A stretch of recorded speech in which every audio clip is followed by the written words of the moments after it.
Hi, I'm Natividad. Chapter 4 Python Decision and Loop Statement from Section M050. Boolean formula. Boolean expression can only have one of two potential values, true or false. Arithmetic expression evaluated to numerical numbers.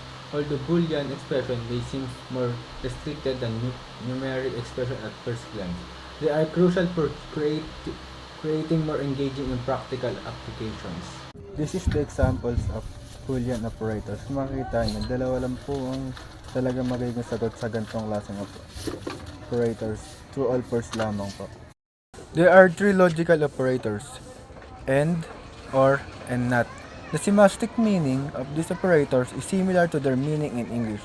For example, x is greater than 0 and x is less than 0 is true only if it's greater than 0 and less than 0.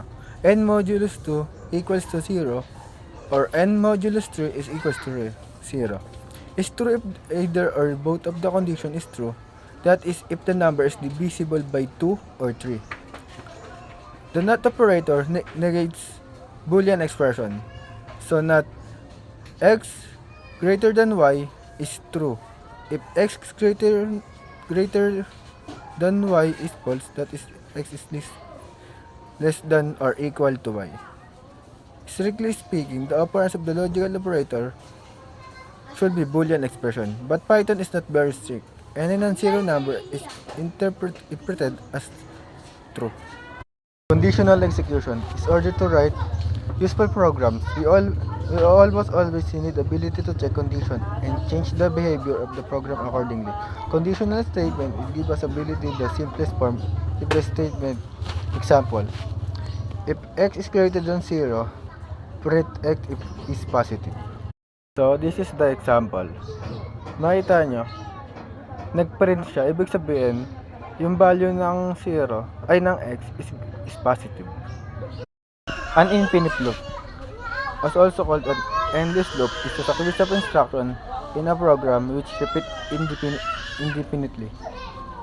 Here's an example of a loop that is not to enable to finish while true.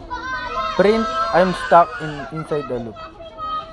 Makikita nyo, tuloy-tuloy yung pagkaka-print niya kasi ibig sabihin, ganun, ang infinite loop, hindi po ito natatapos. Tuloy-tuloy po ito.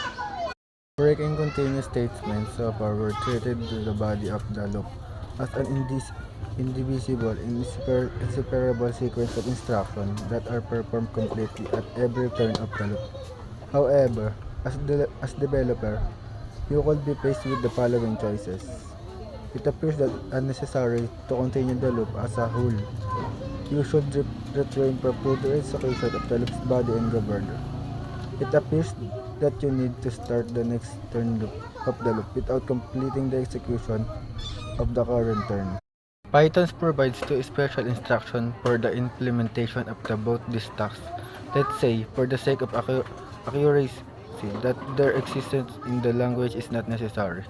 An experienced programmer is able to code any algorithm without these instructions.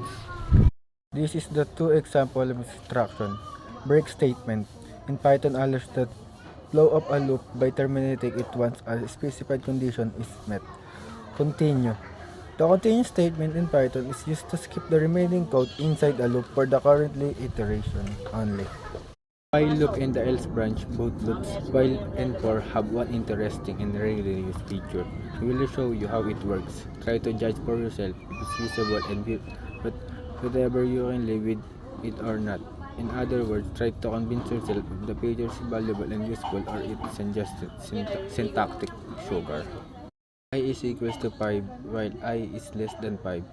Print I plus is equals to 1. Else. Print else. So, mag-print yung else is equals to 5.